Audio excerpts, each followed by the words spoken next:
The Picture of Dorian Gray by Oscar Wilde. His kiss burned again upon her mouth. Her eyelids were warm with his breath. Then wisdom altered its method and spoke of espial and discovery. This young man might be rich. If so, marriage should be thought of.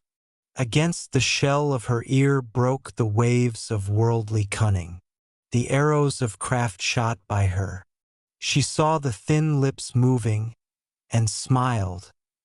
Suddenly she felt the need to speak. The wordy silence troubled her. "Mother, mother," she cried.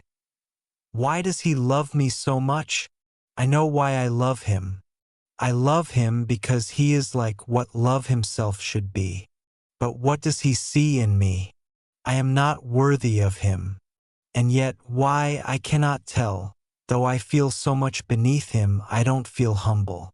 I feel proud, terribly proud.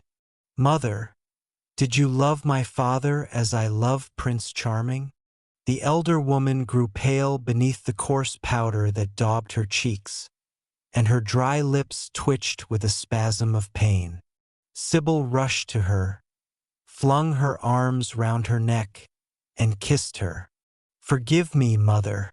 I know it pains you to talk about our father, but it only pains you because you loved him so much. Don't look so sad. I am as happy today as you were 20 years ago. Ah, let me be happy forever. My child, you are far too young to think of falling in love. Besides, what do you know of this young man? You don't even know his name. The whole thing is most inconvenient, and really, when James is going away to Australia, and I have so much to think of, I must say that you should have shown more consideration. However, as I said before, if he is rich—" "Ah, mother, mother, let me be happy." Mrs. Vane glanced at her, and with one of those false theatrical gestures that so often become a mode of second nature to a stage player, clasped her in her arms. At this moment, the door opened and a young lad with rough brown hair came into the room. He was thick-set of figure, and his hands and feet were large and somewhat clumsy in movement. He was not so finely bred as his sister. One would hardly have guessed the close relationship that existed between them.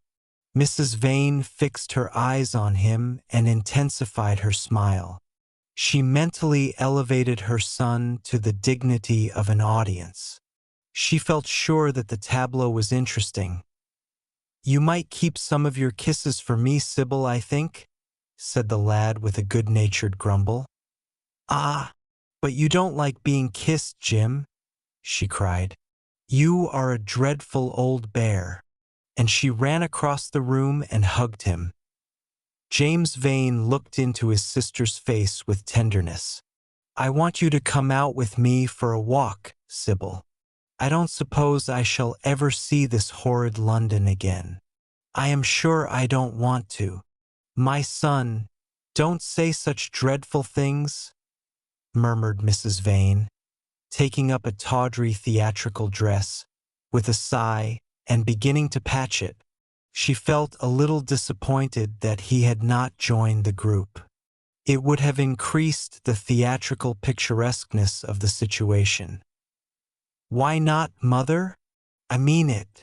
You pain me, my son. I trust you will return from Australia in a position of affluence. I believe there is no society of any kind in the colonies, nothing that I would call society. So when you have made your fortune, you must come back and assert yourself in London." "Society," muttered the lad. "I don't want to know anything about that. I should like to make some money to take you and Sybil off the stage. I hate it." "Oh, Jim," said Sybil, laughing. "How unkind of you. But are you really going for a walk with me? That will be nice. I was afraid you were going to say goodbye to some of your friends, to Tom Hardy, who gave you that hideous pipe, or Ned Langton, who makes fun of you for smoking it. "It is very sweet of you to let me have your last afternoon. Where shall we go?" "Let us go to the park." "I am too shabby," he answered, frowning. "Only swell people go to the park." "Nonsense, Jim," she whispered, stroking the sleeve of his coat that he hesitated for a moment. "Very well," he said at last. "But don't be too long dressing." She danced out of the door. One could hear her singing as she ran upstairs. Her little feet pattered overhead. He walked up and down the room 2 or 3 times. Then he turned to the still figure in the chair. "Mother, are my things ready?" he asked. "Quite ready, James," she answered, keeping her eyes on her work. For some months past she had felt ill at ease when she was alone with this rough, stern son of hers. Her shallow, secret nature was troubled when their eyes met.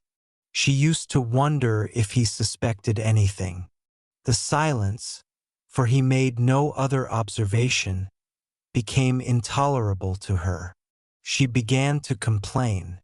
Women defend themselves by attacking, just as they attack by sudden and strange surrenders.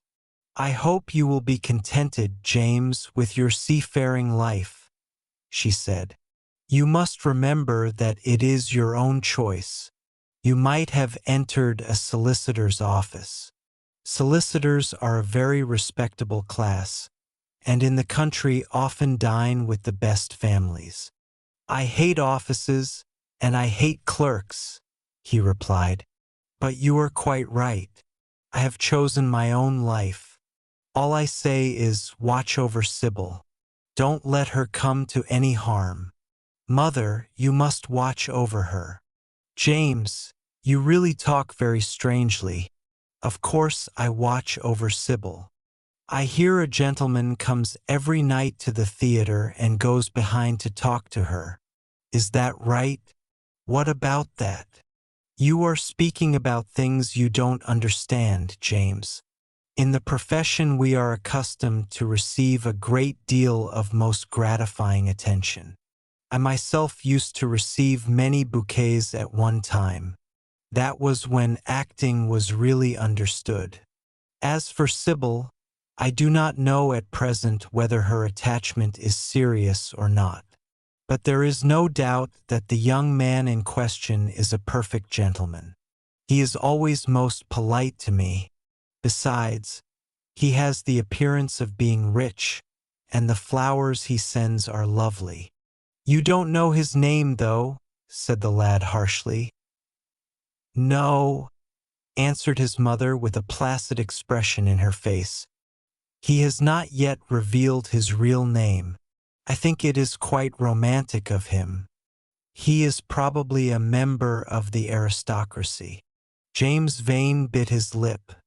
"Watch over Sybil, mother," he cried. "Watch over her. My son, you distress me very much. Sybil is always under my special care. Of course, if this gentleman is wealthy, there is no reason why she should not contract an alliance with him. I trust he is one of the aristocracy. He has all the appearance of it, I must say. It might be a most brilliant marriage for Sybil. They would make a charming couple. His good looks are really quite remarkable. Everybody notices them." The lad muttered something to himself and drummed on the window pane with his coarse fingers. He had just turned round to say something when the door opened and Sybil ran in. "How serious you both are!" she cried. "What is the matter?" "Nothing," he answered. "I suppose one must be serious sometimes. Goodbye, mother. I will have my dinner at 5 o'clock. Everything is packed except my shirts, so you need not trouble." "Goodbye, my son," she answered with a bow of strained stateliness. She was extremely annoyed at the tone he had adopted with her, and there was something in his look that had made her feel afraid. "Kiss me, mother," said the girl. Her flower-like lips touched the withered cheek and warmed its frost. "My child! My child!" cried Mrs. Vane, looking up to the ceiling in search of an imaginary gallery. "Come, Sybil," said her brother impatiently. He hated his mother's affectations. They went out into the flickering, wind-blown sunlight and strolled down the dreary Euston Road. The passers-by glanced in wonder at the sullen, heavy youth who, in coarse, ill-fitting clothes, was in the company of such a graceful, refined-looking girl. He was like a common gardener walking with a rose. Jim frowned from time to time when he caught the inquisitive glance of some stranger. He had that dislike of being stared at which comes on geniuses late in life and never leaves the commonplace. Sybil, however, was quite unconscious of the effect she was producing. Her love was trembling in laughter on her lips. She was thinking of Prince Charming, and that she might think of him all the more, she did not talk of him, but prattled on about the ship in which Jim was going to sail, about the gold he was certain to find, about the wonderful heiress whose life he was to save from the wicked, red-shirt bushrangers. For he was not to remain a sailor or a supercargo, or whatever he was going to be. Oh no! A sailor's existence was dreadful. Fancy being cooped up in a horrid ship, with the hoarse, hump-backed waves trying to get in, and a black wind blowing the masts down and tearing the sails into long screaming ribbons. He was to leave the vessel at Melbourne, bid a polite goodbye to the captain, and go off at once to the goldfields. Before a week was over he was to come across a large nugget of pure gold, the largest nugget that had ever been discovered, and bring it down to the coast in a wagon guarded by 6 mounted policemen. The bushrangers were to attack them 3 times, and be defeated with immense slaughter. Or no, he was not to go to the goldfields at all. They were horrid places, where men got intoxicated, and shot each other in barrooms, and used bad language. He was to be a nice sheep farmer, and one evening, as he was riding home, he was to see the beautiful heiress being carried off by a robber on a black horse, and give chase and rescue her. Of course, she would fall in love with him, and he with her, and they would get married and come home and live in an immense house in London. Yes, there were delightful things in store for him. But he must be very good, and not lose his temper, or spend his money foolishly. She was only a year older than he was, but she knew so much more of life. He must be sure, also, to write to her by every mail, and to say his prayers each night before he went to sleep. God was very good, and would watch over him. She would pray for him, too, and in a few years he would come back quite rich and happy. The lad listened sulkily to her and made no answer. He was heartsick at leaving home, yet it was not this alone that made him gloomy and morose. Inexperienced though he was, he had still a strong sense of the danger of Sybil's position. This young dandy who was making love to her could mean her no good. He was a gentleman, and he hated him for that, hated him through some curious race instinct for which he could not account, and which for that reason was all the more dominant within him. He was conscious also of the shallowness and vanity of his mother's nature, and in that saw infinite peril for Sybil and Sybil's happiness. Children begin by loving their parents. As they grow older they judge them. Sometimes they forgive them. His mother. He had something on his mind to ask of her, something that he had brooded on for many months of silence. A chance phrase that he had heard at the theater, a whispered sneer that had reached his ears one night as he waited at the stage door, had set loose a train of horrible thoughts. He remembered it as if it had been the lash of a hunting crop across his face. His brows knit together into a wedge-like furrow, and with a twitch of pain he bit his underlip. He is called Prince Charming. Don't you like the name? Oh, you silly boy. You should never forget it. If you only saw him, you would think him the most wonderful person in the world. Someday you will meet him when you come back from Australia. You will like him so much. Everybody likes him and I love him. I wish you could come to the theater tonight. He is going to be there and I am to play Juliet. Oh, how I shall play it. Fancy, Jim, to be in love and play Juliet, to have him sitting there, to play for his delight. I am afraid I may frighten the company, frighten or enthrall them. To be in love is to surpass oneself. Poor dreadful Mr. Isaacs will be shouting genius to his loafers at the bar.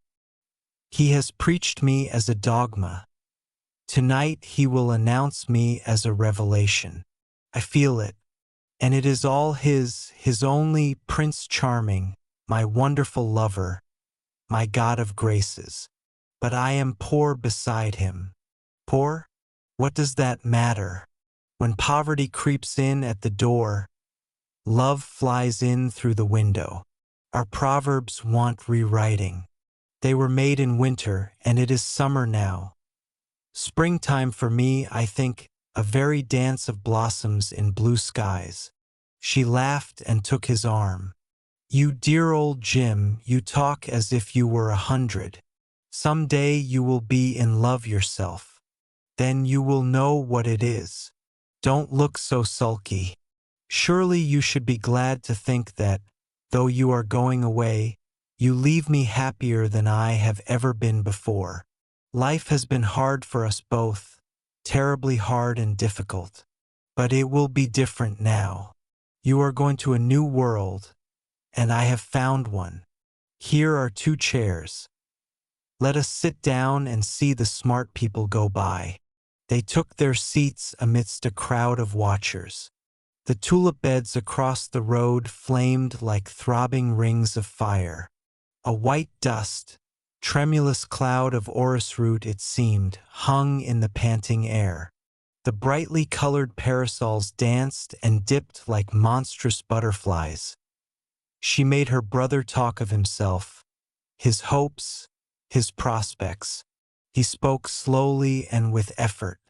They passed words to each other as players at a game pass counters. Sybil felt oppressed. She could not communicate her joy. A faint smile curving that sullen mouth was all the echo she could win. After some time she became silent. Suddenly she caught a glimpse of golden hair and laughing lips, and in an open carriage with 2 ladies Dorian Gray drove past. He jumped up and seized her roughly by the arm. "Show him to me. Which is he? Point him out. I must see him," he exclaimed. But at that moment the Duke of Berwick's foreign hand came between, and when it had left the space clear, the carriage had swept out of the park. "He is gone," murmured Sybil sadly. "I wish you had seen him. I wish I had. For as sure as there is a God in heaven, if he ever does you any wrong, I shall kill him." She looked at him in horror. He repeated his words.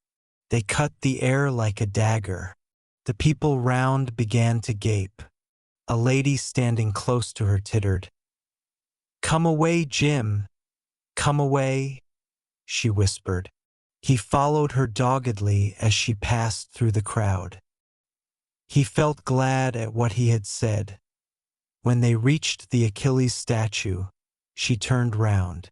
There was pity in her eyes that became laughter on her lips. She shook her head at him. "You are foolish, Jim, utterly foolish. A bad-tempered boy, that is all. How can you say such horrible things? You don't know what you are talking about. You are simply jealous and unkind." "Ah, I wish you would fall in love. Love makes people good, and what you said was wicked. I am 16, he answered, and I know what I am about. Mother is no help to you. She doesn't understand how to look after you. I wish now that I was not going to Australia at all. I have a great mind to chuck the whole thing up. I would, if my articles hadn't been signed. Oh, don't be so serious, Jim. You are like one of the heroes of those silly melodramas Mother used to be so fond of acting in. I am not going to quarrel with you. I have seen him, and oh, to see him is perfect happiness. We won't quarrel. I know you would never harm anyone I love. Would you? Not as long as you love him, I suppose, was the sullen answer. She shrank from him. Then she laughed and put her hand on his arm. He was merely a boy.at, the marble arch they hailed an omnibus, which left them close to their shabby home in the Euston Road. It was after 5 o'clock, and Sybil had to lie down for a couple of hours before acting. Jim insisted that she should do so. He said that he would sooner part with her when their mother was not present. She would be sure to make a scene, and he detested scenes of every kind. In Sybil's own room they parted. There was jealousy in the lad's heart, and a fierce, murderous hatred of the stranger who, as it seemed to him, had come between them.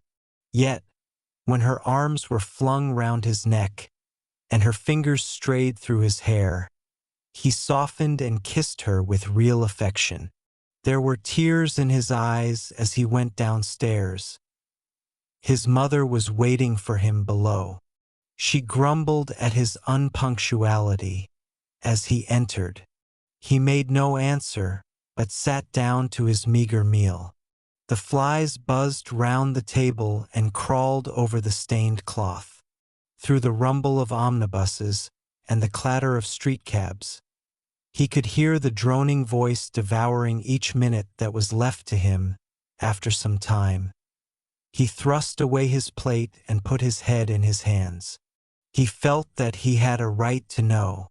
It should have been told to him before, if it was as he suspected. Leaden with fear, his mother watched him. Words dropped mechanically from her lips. A tattered lace handkerchief twitched in her fingers. When the clock struck 6, he got up and went to the door. Then he turned back and looked at her. Their eyes met. In hers he saw a wild appeal for mercy. It enraged him. She shook her head. I knew he was not free. We loved each other very much. If he had lived, he would have made provision for us. Don't speak against him, my son. He was your father and a gentleman. Indeed, he was highly connected. An oath broke from his lips. I don't care for myself, he exclaimed. But don't let Sybil. It is a gentleman, isn't it, who is in love with her or says he is. Highly connected, too, I suppose. For a moment a hideous sense of humiliation came over the woman. Her head drooped. She wiped her eyes with shaking hands. Sybil has a mother, she murmured. I had none. The lad was touched. He went towards her, and stooping down, he kissed her. I am sorry if I have pained you by asking about my father, he said. But I could not help it. I must go now. Goodbye. Don't forget that you will have only one child now to look after. And believe me that if this man wrongs my sister, I will find out who he is, track him down, and kill him like a dog. I swear it.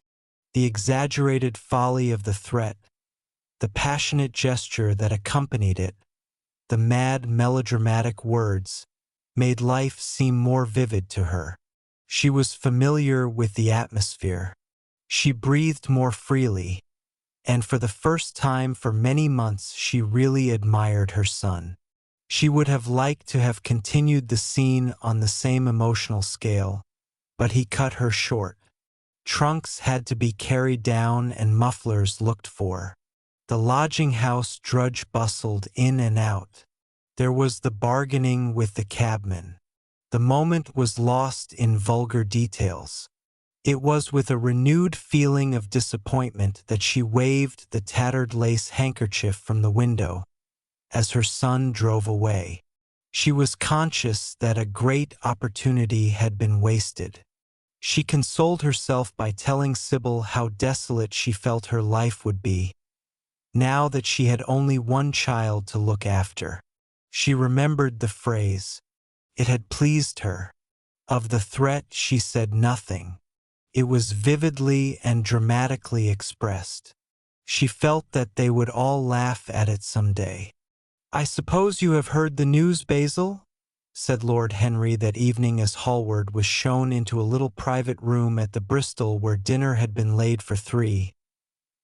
"No, Harry," answered the artist, giving his hat and coat to the bowing waiter. "What is it?" "Nothing about politics, I hope. They don't interest me. There is hardly a single person in the House of Commons worth painting, though many of them would be the better for a little whitewashing."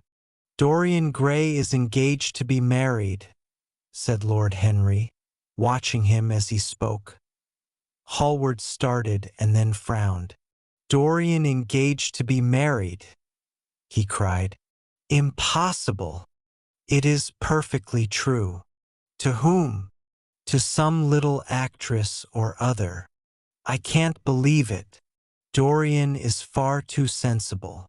Dorian is far too wise not to do foolish things now and then, my dear Basil.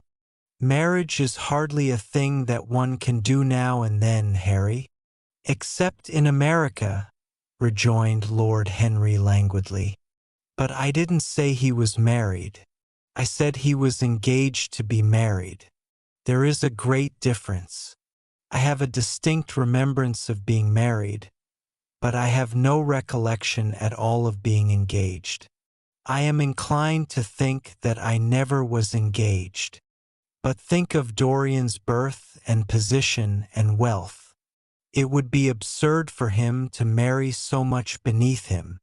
If you want to make him marry this girl, tell him that, Basil. He is sure to do it, then. Whenever a man does a thoroughly stupid thing, it is always from the noblest motives. I hope the girl is good, Harry. I don't want to see Dorian tied to some vile creature who might degrade his nature and ruin his intellect. Oh, she is better than good. She is beautiful," murmured Lord Henry, sipping a glass of vermouth and orange bitters. "Dorian says she is beautiful, and he is not often wrong about things of that kind. Your portrait of him has quickened his appreciation of the personal appearance of other people. It has had that excellent effect amongst others. We are to see her tonight, if that boy doesn't forget his appointment." "Are you serious?" "Quite serious, Basil. I should be miserable if I thought I should ever be more serious than I am at the present moment." "But do you approve of it, Harry?" asked the painter, walking up and down the room and biting his lip. "You can't approve of it, possibly. It is some silly infatuation. I never approve or disapprove of anything now. It is an absurd attitude to take towards life. We are not sent into the world to air our moral prejudices. I never take any notice of what common people say, and I never interfere with what charming people do. If a personality fascinates me, whatever mode of expression that personality selects is absolutely delightful to me. Dorian Gray falls in love with a beautiful girl who acts Juliet and proposes to marry her. Why not? If he wedded Messalina, he would be none the less interesting. You know I am not a champion of marriage. The real drawback to marriage is that it makes one unselfish. And unselfish people are colorless. They lack individuality. Still, there are certain temperaments that marriage makes more complex. They retain their egotism and add to it many other egos. They are forced to have more than one life. They become more highly organized, and to be highly organized is, I should fancy, the object of man's existence. Besides, every experience is of value, and whatever one may say against marriage, it is certainly an experience. I hope that Dorian Gray will make this girl his wife, passionately adore her for 6 months, and then suddenly become fascinated by someone else. He would be a wonderful study. You don't mean a single word of all that, Harry. You know you don't. If Dorian Gray's life were spoiled, no one would be sorrier than yourself. You are much better than you pretend to be. Lord Henry laughed.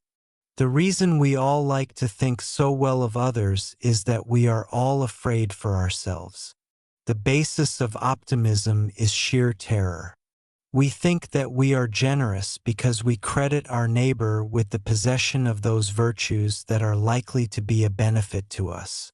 We praise the banker that we may overdraw our account, and find good qualities in the highwayman in the hope that he may spare our pockets. I mean everything that I have said. I have the greatest contempt for optimism. As for a spoiled life, no life is spoiled but one whose growth is arrested. If you want to mar a nature, you have merely to reform it.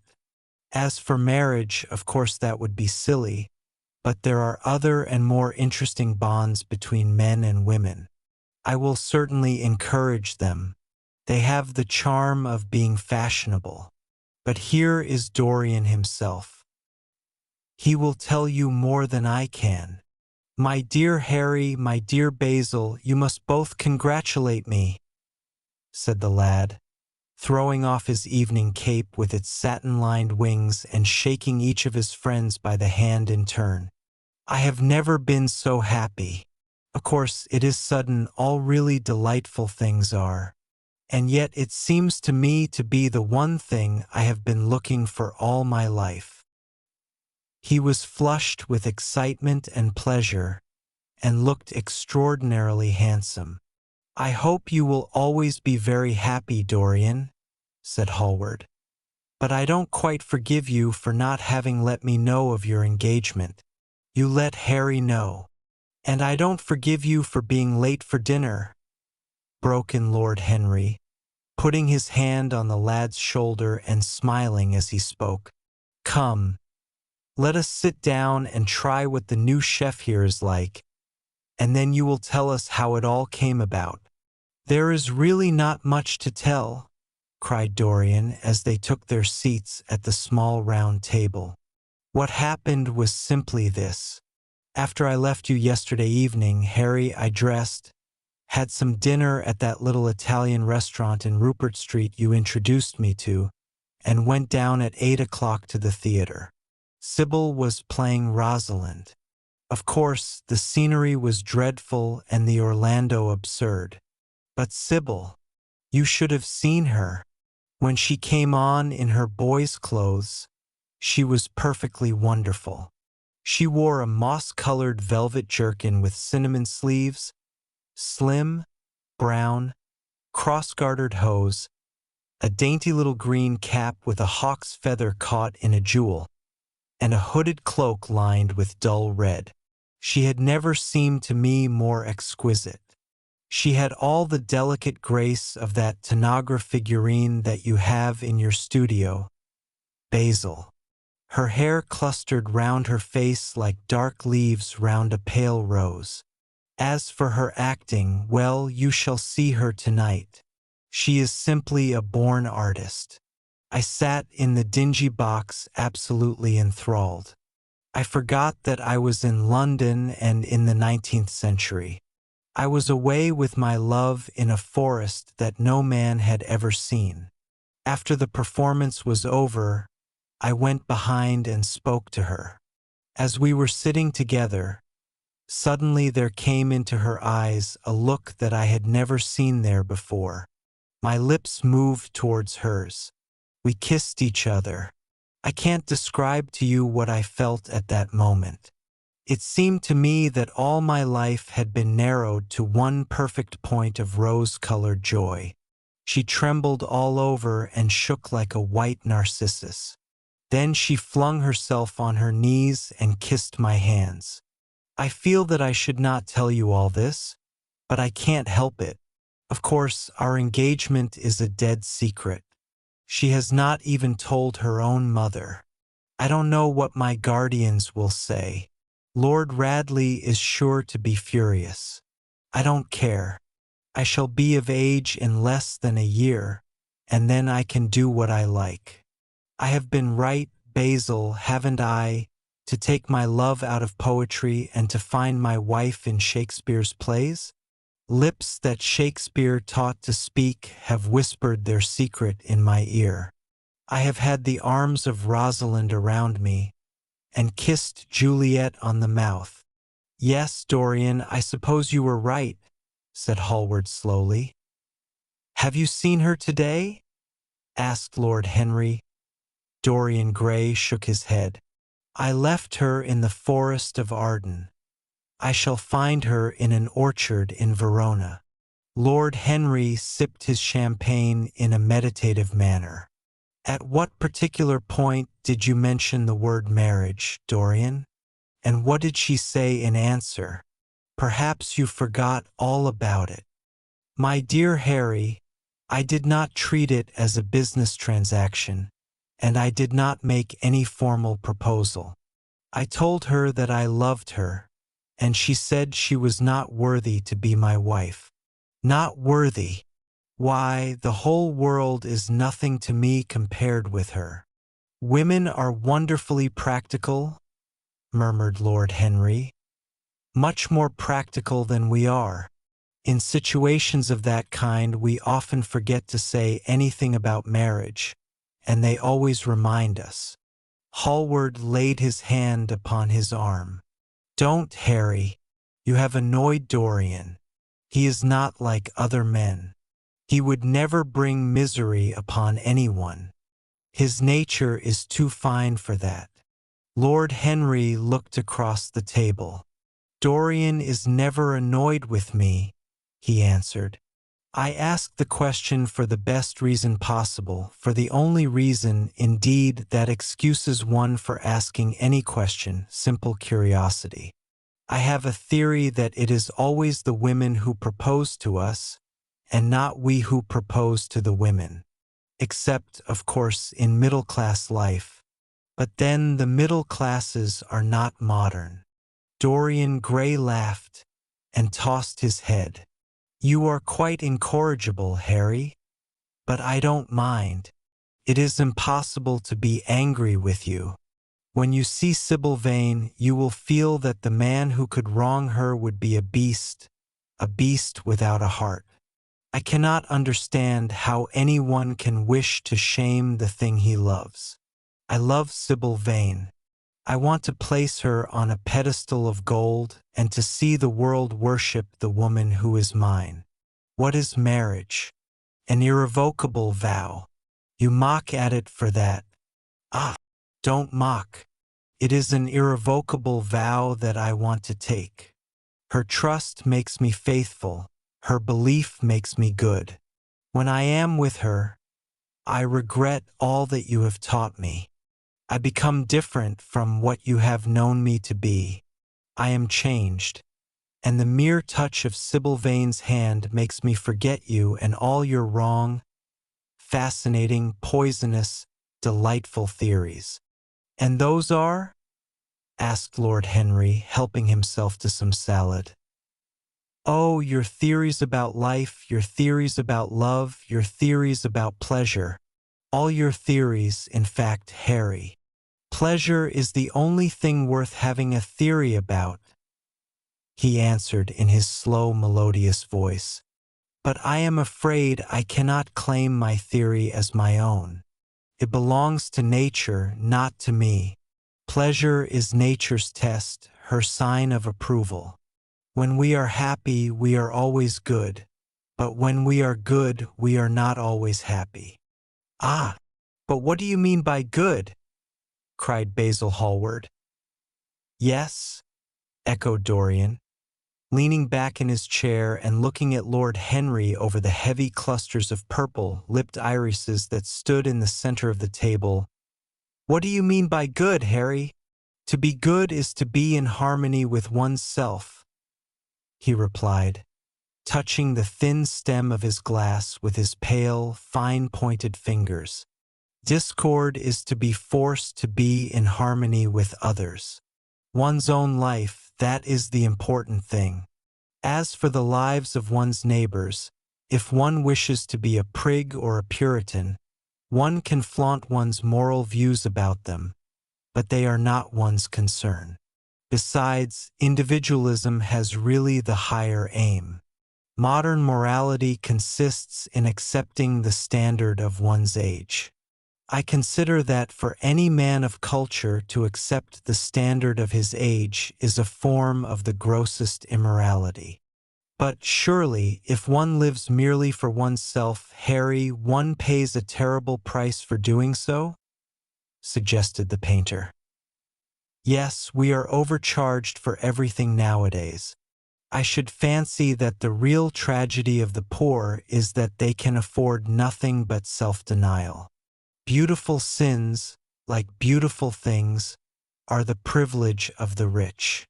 One has to pay in other ways but money. What sort of ways, Basil? Oh, I should fancy in remorse, in suffering, in the consciousness of degradation. Lord Henry shrugged his shoulders. My dear fellow, medieval art is charming, but medieval emotions are out of date. One can use them in fiction, of course. But then the only things that one can use in fiction are the things that one has ceased to use in fact. Believe me, no civilized man ever regrets a pleasure, and no uncivilized man ever knows what a pleasure is. I know what pleasure is, cried Dorian Gray. It is to adore someone. That is certainly better than being adored, he answered, toying with some fruits. Being adored is a nuisance. Women treat us just as humanity treats its gods. They worship us and are always bothering us to do something for them. I should have said that whatever they ask for they had first given to us, murmured the lad gravely. They create love in our natures. They have a right to demand it back. That is quite true, Dorian, cried Hallward. Nothing is ever quite true, said Lord Henry. This is, interrupted Dorian. You must admit, Harry, that women give to men the very gold of their lives. Possibly, he sighed, but they invariably want it back in such very small change. That is the worry. Women, as some witty Frenchman once put it, inspire us with the desire to do masterpieces and always prevent us from carrying them out. Harry, you are dreadful. I don't know why I like you so much. You will always like me, Dorian, he replied. Will you have some coffee, you fellows? Waiter, bring coffee and fine champagne and some cigarettes. No, don't mind the cigarettes, I have some. Basil, I can't allow you to smoke cigars. You must have a cigarette. A cigarette is the perfect type of a perfect pleasure. It is exquisite, and it leaves one unsatisfied.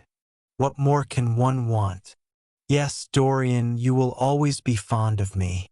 I represent to you all the sins you have never had the courage to commit.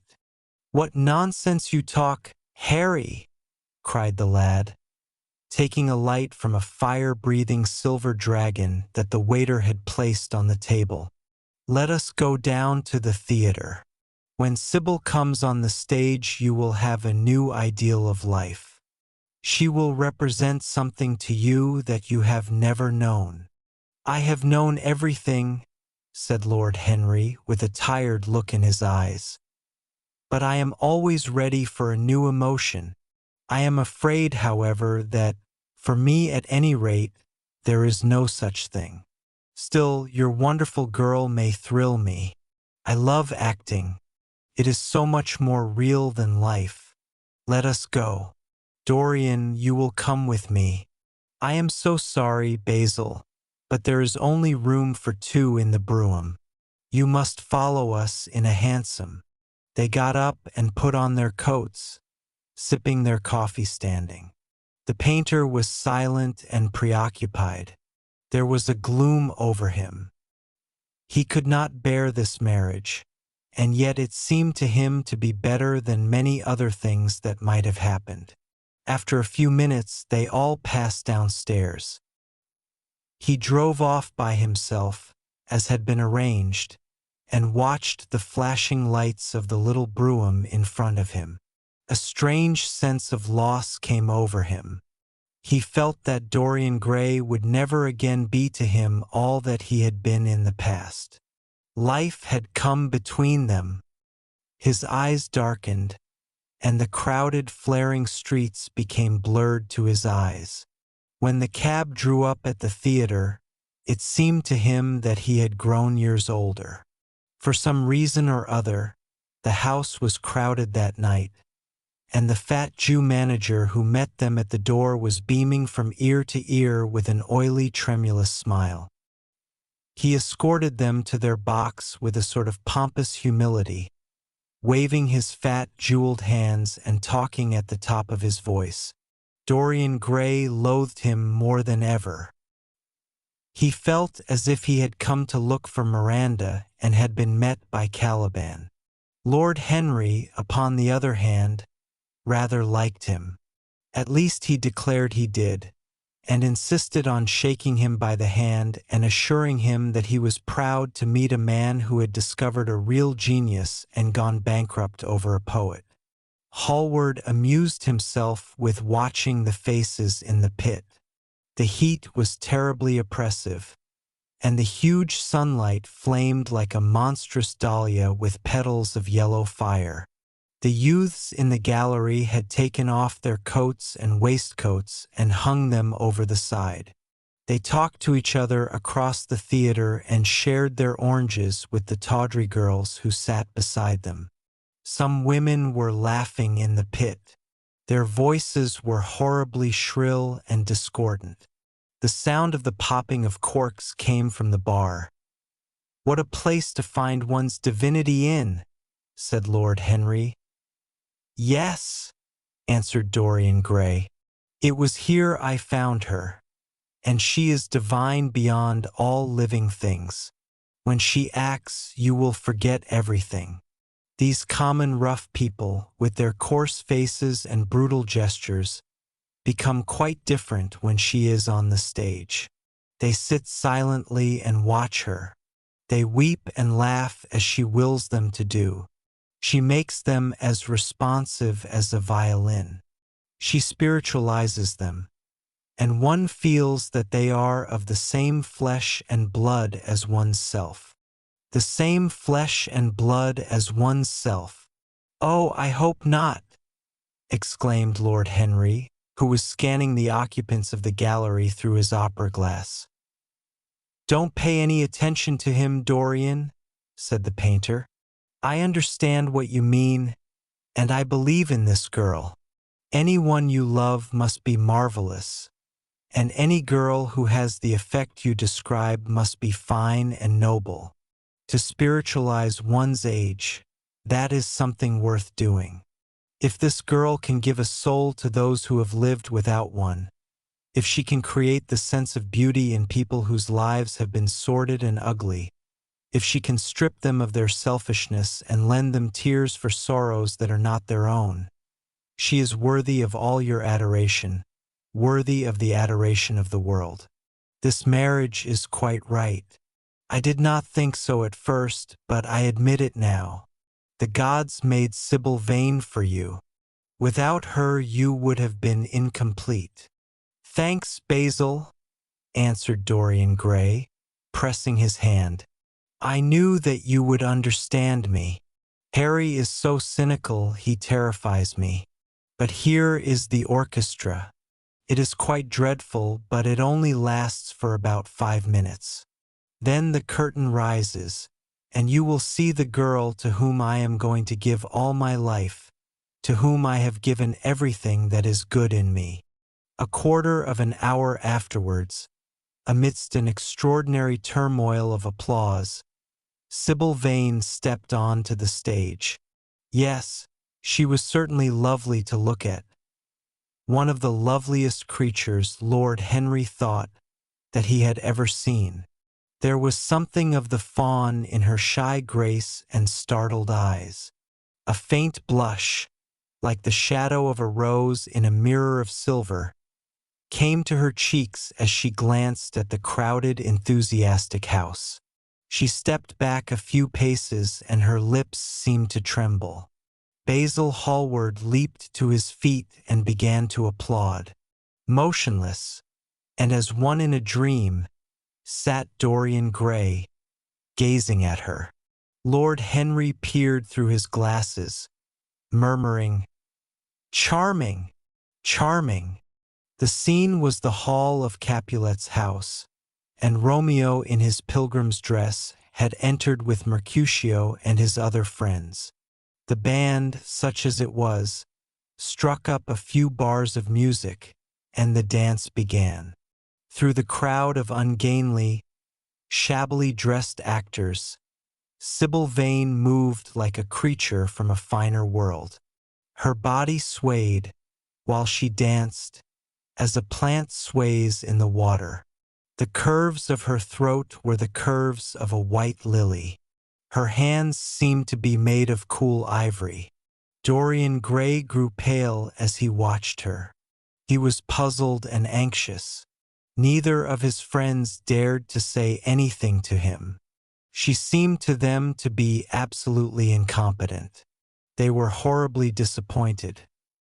Yet they felt that the true test of any Juliet is the balcony scene of the second act.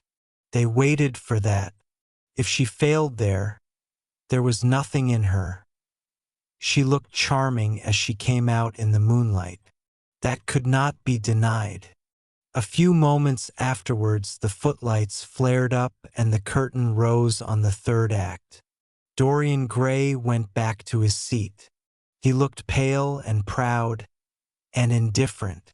The play dragged on and seemed interminable. Half of the audience went out, tramping in heavy boots and laughing. The whole thing was a fiasco. The last act was played to almost empty benches.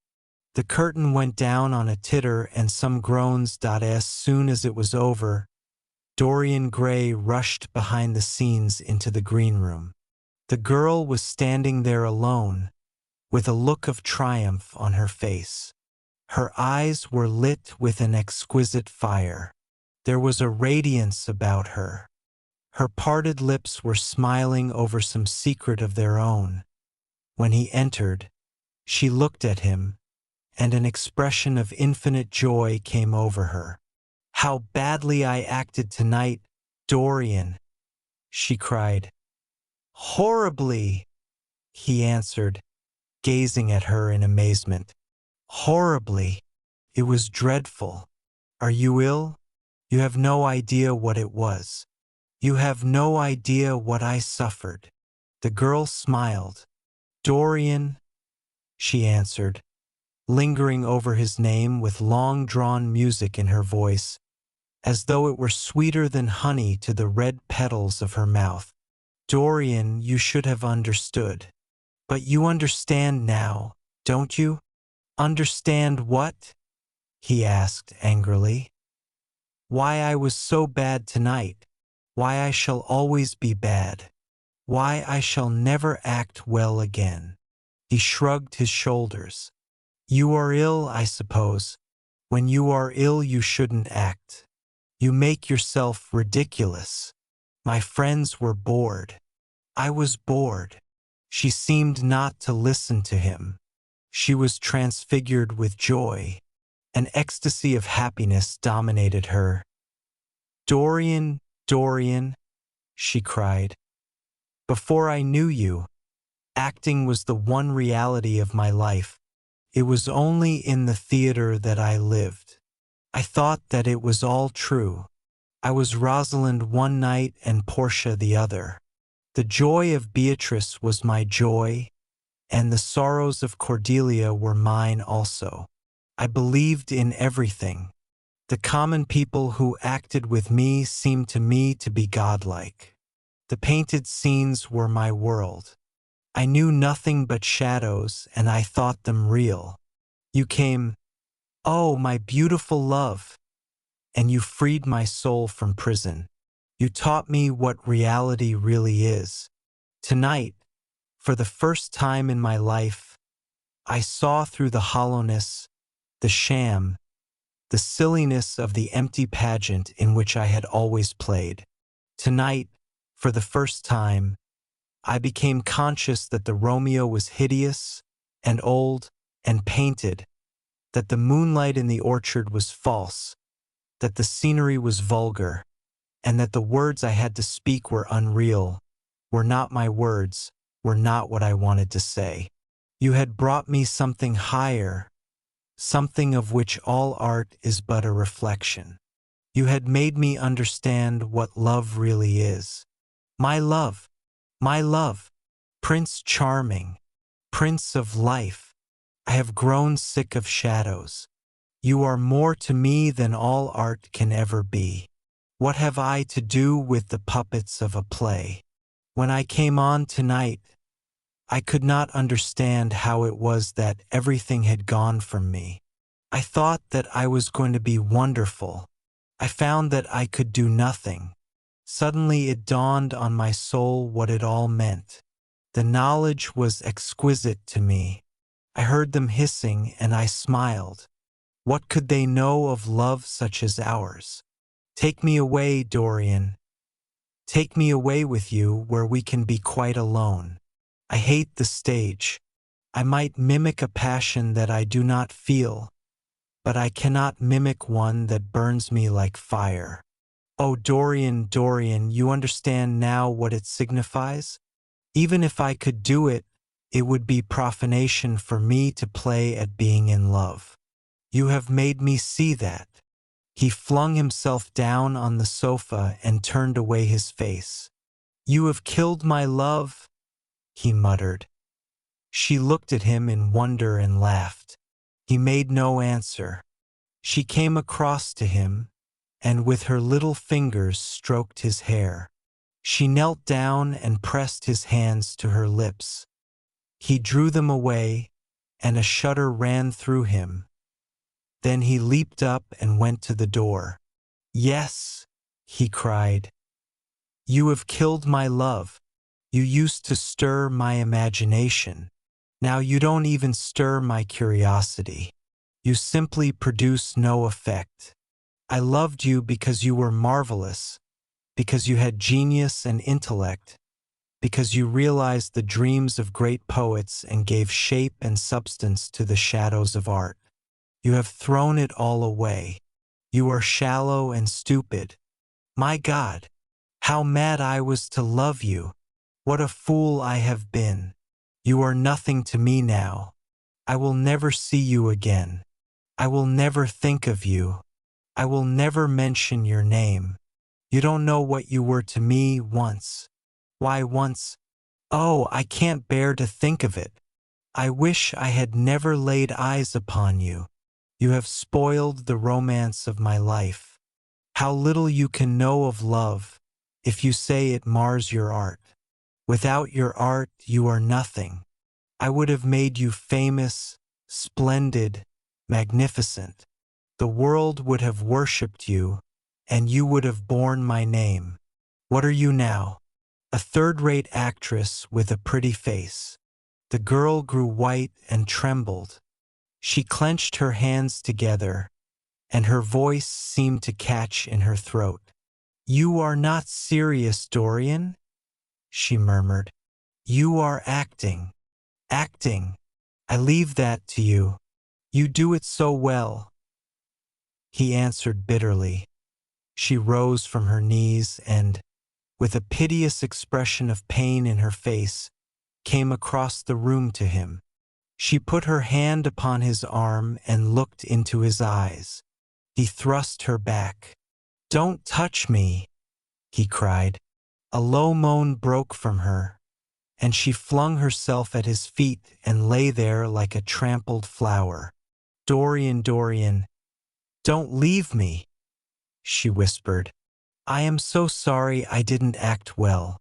I was thinking of you all the time. But I will try, indeed I will try." Came so suddenly across me, my love for you. I think I should never have known it if you had not kissed me. If we had not kissed each other. Kiss me again, my love. Don't go away from me. Couldn't bear it. Oh, don't go away from me. My brother. No, never mind. He didn't mean it. He was in jest. But you, oh, can't you forgive me for tonight? I will work so hard and try to improve. Don't be cruel to me, because I love you better than anything in the world. After all, it is only once that I have not pleased you. But you are quite right, Dorian. I should have shown myself more of an artist. It was foolish of me, and yet I couldn't help it. Oh, don't leave me. Don't leave me. A fit of passionate sobbing choked her. She crouched on the floor like a wounded thing, and Dorian Gray, with his beautiful eyes, looked down at her, and his chiseled lips curled in exquisite disdain. There is always something ridiculous about the emotions of people whom one has ceased to love. Sybil Vane seemed to him to be absurdly melodramatic. Her tears and sobs annoyed him. "I am going," he said at last in his calm, clear voice. "I don't wish to be unkind, but I can't see you again. You have disappointed me." She wept silently and made no answer, but crept nearer. Her little hands stretched blindly out and appeared to be seeking for him. He turned on his heel and left the room. In a few moments he was out of the theater. Where he went to he hardly knew. He remembered wandering through dimly lit streets, past gaunt, black-shadowed archways and evil-looking houses. Women with hoarse voices and harsh laughter had called after him. Drunkards had reeled by, cursing and chattering to themselves like monstrous apes. He had seen grotesque children huddled upon doorsteps, and heard shrieks and oaths from gloomy courts as the dawn was just breaking. He found himself close to Covent Garden. The darkness lifted, and, flushed with faint fires, the sky hollowed itself into a perfect pearl. Huge carts filled with nodding lilies rumbled slowly down the polished empty street. The air was heavy with the perfume of the flowers, and their beauty seemed to bring him an anodyne for his pain. He followed into the market and watched the men unloading their wagons. A white-smocked carter offered him some cherries. He thanked him, wondered why he refused to accept any money for them, and began to eat them listlessly. They had been plucked at midnight, and the coldness of the moon had entered into them. A long line of boys carrying crates of striped tulips and of yellow and red roses defiled in front of him, threading their way through the huge jade-green piles of vegetables. Under the portico, with its gray, sun-bleached pillars, loitered a troop of draggled, bare-headed girls, waiting for the auction to be over. Others crowded round the swinging doors of the coffee house in the piazza. The heavy cart horses slipped and stamped upon the rough stones, shaking their bells and trappings. Some of the drivers were lying asleep on a pile of sacks. Iris-necked and pink-footed, the pigeons ran about picking up seeds. After a little while, he hailed a hansom and drove home. For a few moments he loitered upon the doorstep, looking round at the silent square, with its blank, close-shuttered windows and its staring blinds. The sky was pure opal now, and the roofs of the houses glistened like silver against it. From some chimney opposite, a thin wreath of smoke was rising. It curled, a violet riband, through the nacre-colored air.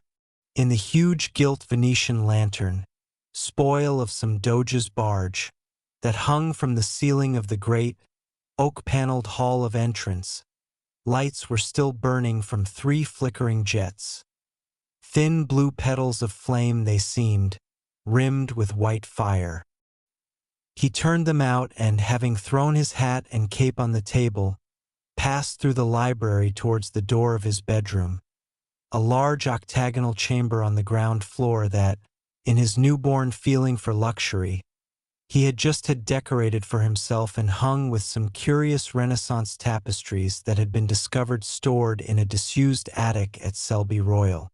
As he was turning the handle of the door, his eye fell upon the portrait Basil Hallward had painted of him. He started back as if in surprise. Then he went on into his own room, looking somewhat puzzled. After he had taken the buttonhole out of his coat, he seemed to hesitate. Finally, he came back, went over to the picture, and examined it. In the dim, arrested light that struggled through the cream-colored silk blinds, the face appeared to him to be a little changed. The expression looked different. One would have said that there was a touch of cruelty in the mouth. It was certainly strange that he turned round and, walking to the window, drew up the blind. The bright dawn flooded the room and swept the fantastic shadows into dusky corners, where they lay shuddering. But the strange expression that he had noticed in the face of the portrait seemed to linger there, to be more intensified even. The quivering, ardent sunlight showed him the lines of cruelty round the mouth as clearly as if he had been looking into a mirror after he had done some dreadful thing. That he winced and, taking up from the table an oval glass framed in ivory cupids, one of Lord Henry's many presents to him, glanced hurriedly into its polished depths. No line like that warped his red lips. What did it mean? He rubbed his eyes and came close to the picture and examined it again. There were no signs of any change when he looked into the actual painting, and yet there was no doubt that the whole expression had altered. It was not a mere fancy of his own. The thing was horribly apparent. That he threw himself into a chair and began to think. Suddenly there flashed across his mind what he had said in Basil Hallward's studio the day the picture had been finished. Yes, he remembered it perfectly.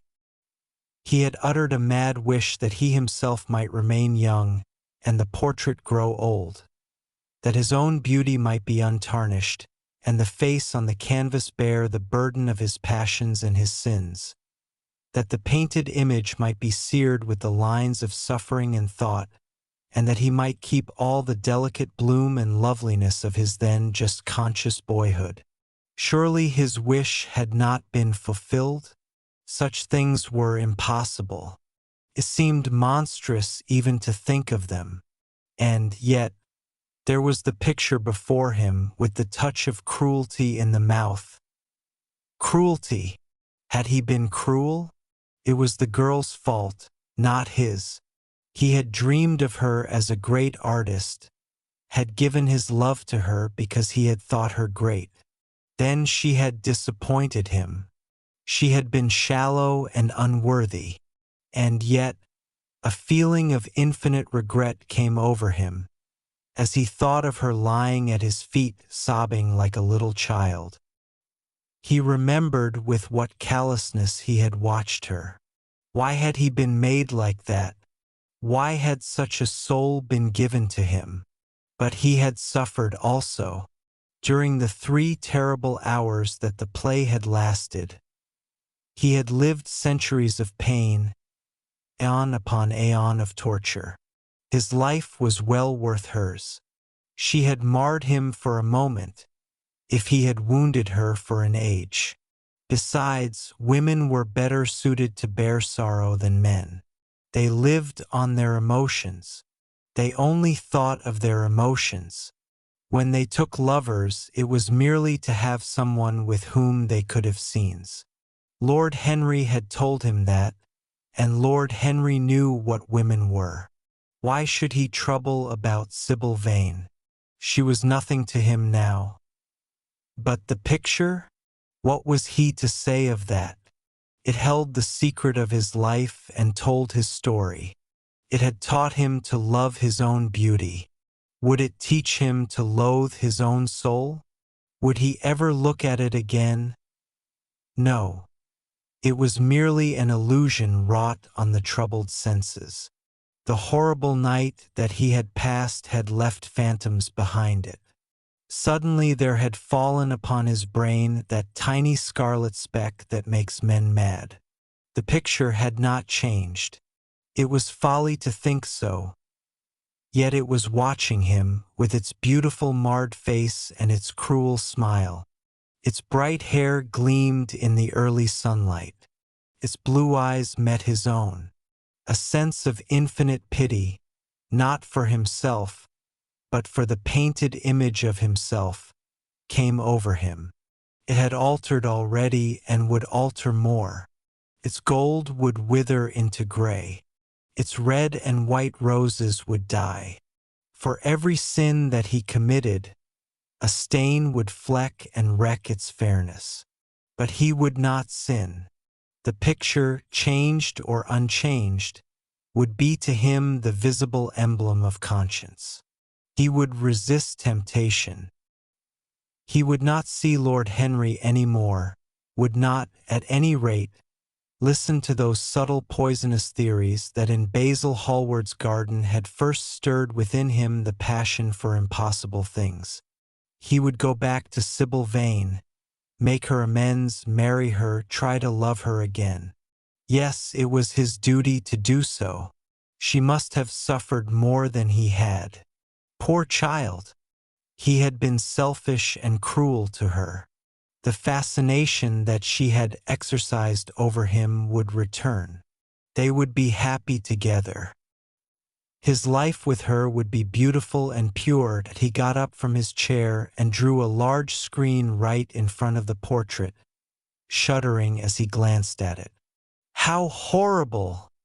he murmured to himself, and he walked across to the window and opened it. When he stepped out onto the grass, he drew a deep breath. The fresh morning air seemed to drive away all his somber passions. He thought only of Sybil. A faint echo of his love came back to him. He repeated her name over and over again. The birds that were singing in the dew-drenched garden seemed to be telling the flowers about her. It was long past noon when he awoke. His valet had crept several times on tiptoe into the room to see if he was stirring, and had wondered what made his young master sleep so late. Finally his bell sounded, and Victor came in softly with a cup of tea and a pile of letters on a small tray of old Sevres china, and drew back the olive satin curtains with their shimmering blue lining that hung in front of the 3 tall windows.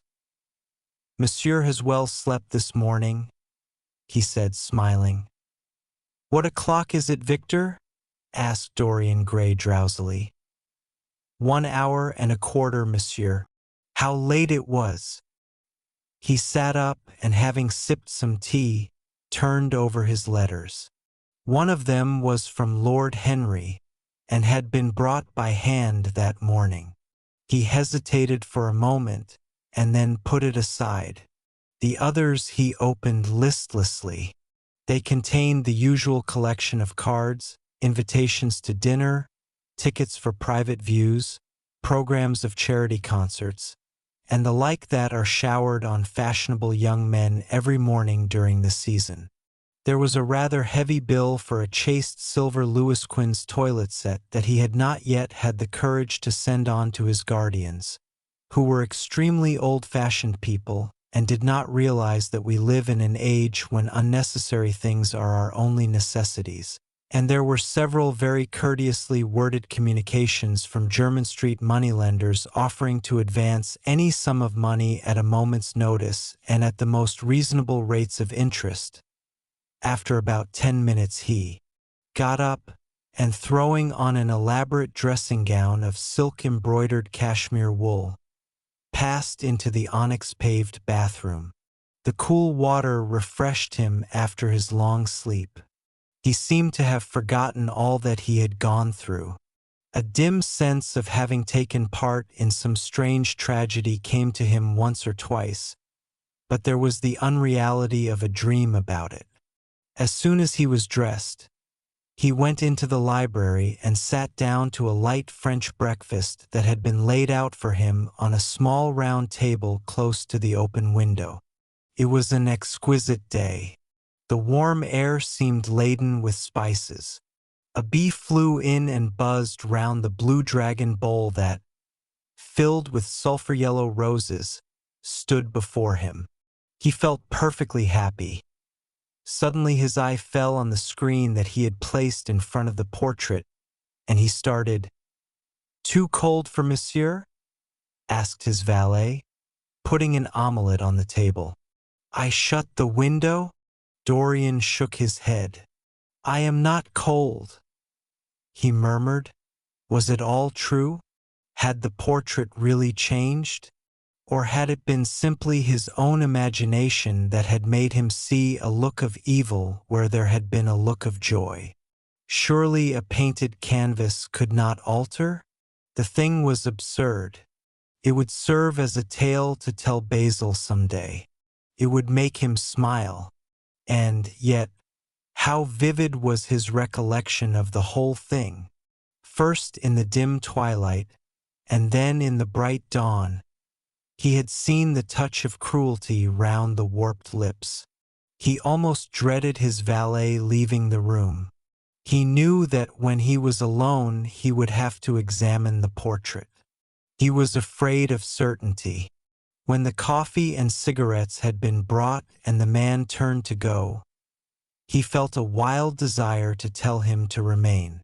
As the door was closing behind him, he called him back. The man stood waiting for his orders. Dorian looked at him for a moment. "I am not at home to anyone, Victor," he said with a sigh. The man bowed and retired.